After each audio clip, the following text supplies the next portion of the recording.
Halo, kembali lagi di channel saya, channel yang jarang-jarang diposting.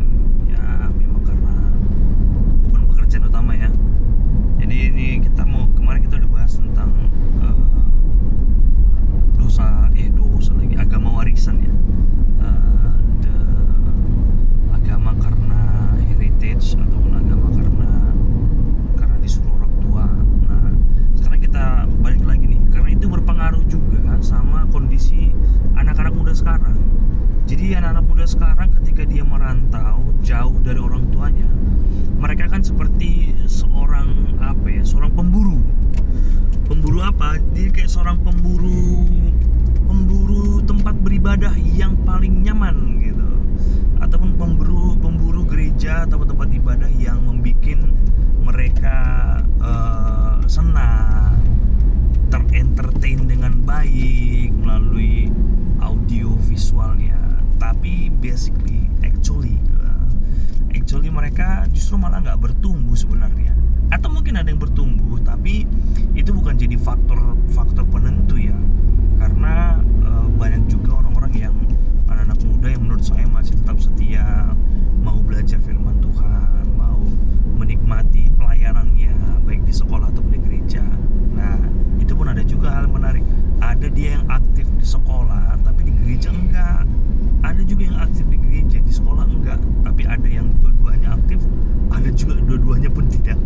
Nah, kita akan diskusi nih. Kira-kira menurut Pak Pendeta kita ini apa sih sebenarnya yang bisa, ataupun pandangannya lah secara khusus nih tentang anak-anak muda sekarang nih ya, terkait dengan kehidupan beragamanya, kehidupan kekristenannya gitu, berdasarkan pengalaman kali ya, atau mungkin berdasarkan pandangan pribadi lah yang dilihat berdasarkan kehidupan sehari-harinya. Gimana Bang? Iya, kalau menurut saya, kencang suaranya. kalau menurut saya itu secara umum anak-anak muda kita itu alur pikirannya mencari bagaimana kesenangan yang bisa diperolehnya. Karena secara umum kan anak-anak muda kita ada yang bekerja, lelahnya bukan main. Kita lihat aja kalau di Instagram kan bagaimana lelucon-lelucon ketika bekerja, ataupun tanda kutip budak korporat katanya. Jadi harapan mereka itu pada hari Minggu mereka tuh merefresh baik imannya, baik telinganya, baik pikirannya, baik hatinya. Jadi kembali ke hari Senin, nah itu seperti hari yang mengancam. Jadi titiknya itu di hari Minggu, bagaimana kita bisa menikmati ya alur ibadah di gereja kita sendiri. Yang paling penting adalah bagaimana anak-anak muda ini memiliki ketekunan, baik itu di dalam membaca firman.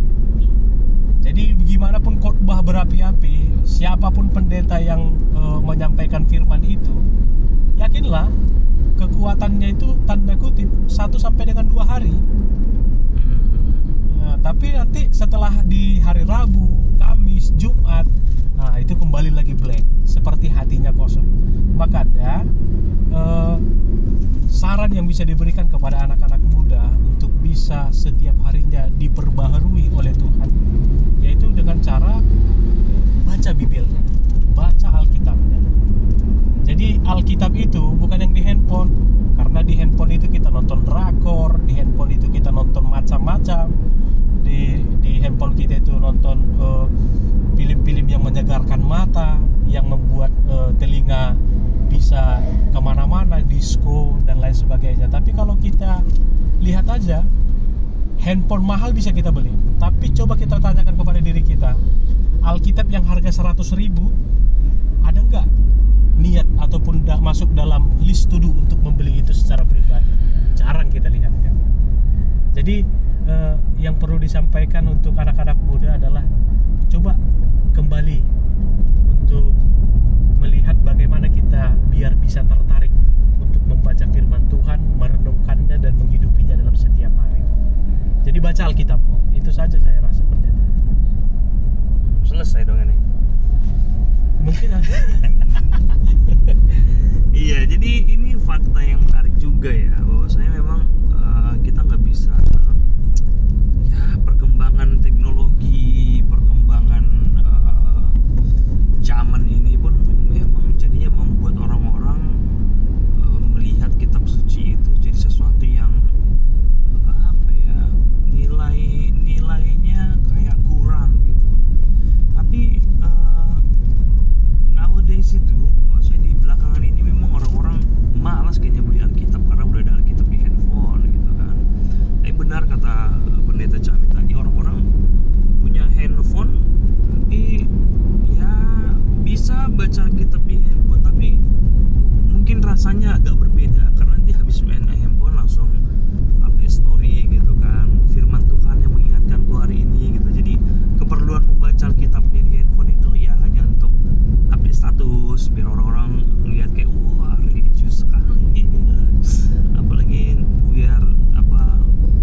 semangat untuk dipilih gitu.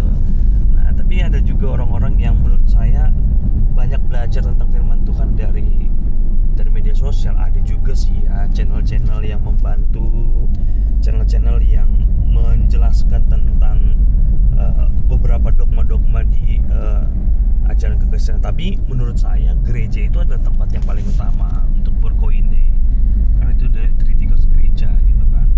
Ya banyak orang berspekulasi, ya kan aku bisa beribadah live streaming, bisa baca Alkitab di handphone dan sebagainya. Tapi kegusukannya dan juga konsentrasinya menurut saya nggak bisa dibandingkan dengan ketika kita membuka Alkitab, membuka lembar demi lembar itu. Ya, jadi dan tadi tentang kelelahan, mungkin banyak orang datang ke gereja di hari Minggunya berharap supaya disegarkan kembali, seperti halnya Mazmur 23 ya, saya menyediakan padang rumput yang hijau, air yang segar ketika datang bergereja.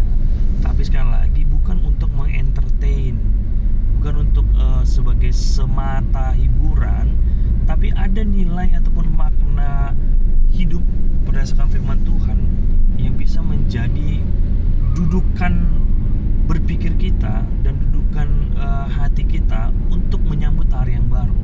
Jadi for Christian harusnya secara khusus untuk especially untuk yang youth Christian, I mean there's no statement I hate Monday, no. Dari sekolah minggu kita nyanyi hari ini adalah hari Tuhan, hari Senin, semuanya adalah hari Tuhan. So love your Monday, love your Tuesday, love your Wednesday till Sunday again, dan kamu akan bisa menikmati hari-harimu dengan baik, bro.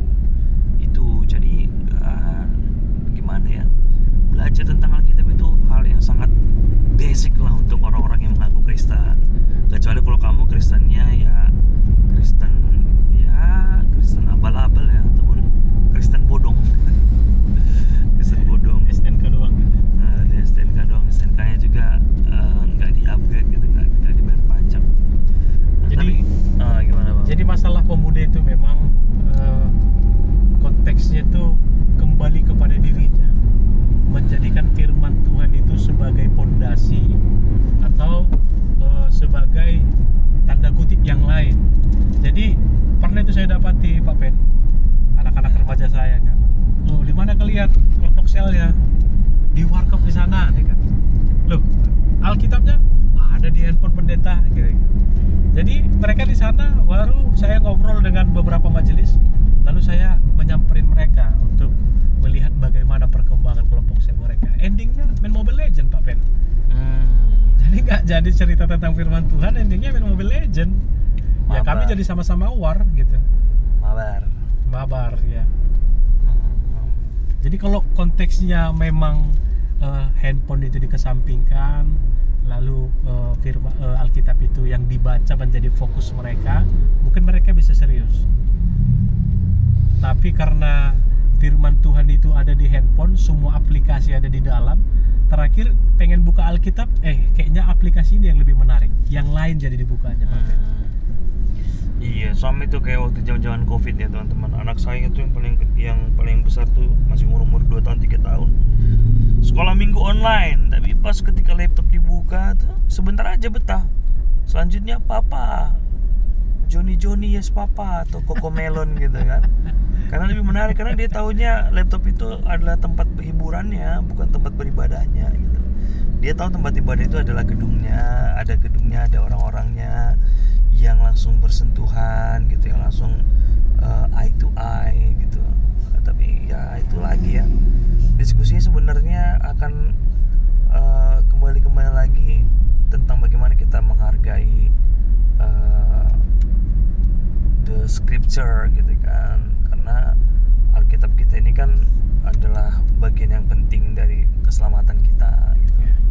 Jadi kalau anak muda nggak mau baca Alkitab, ya kalau hanya baca-baca sekedar gitu, menurut saya belum maksimal lah ya jadi Kristennya ya, belum maksimal. Karena apapun ceritanya ya, sekali lagi kayak sola gracia, sola fide, sola scriptura, itu hal yang sangat penting untuk dipahami. Atau mungkin memang banyak juga anak-anak muda sekarang yang nggak paham tentang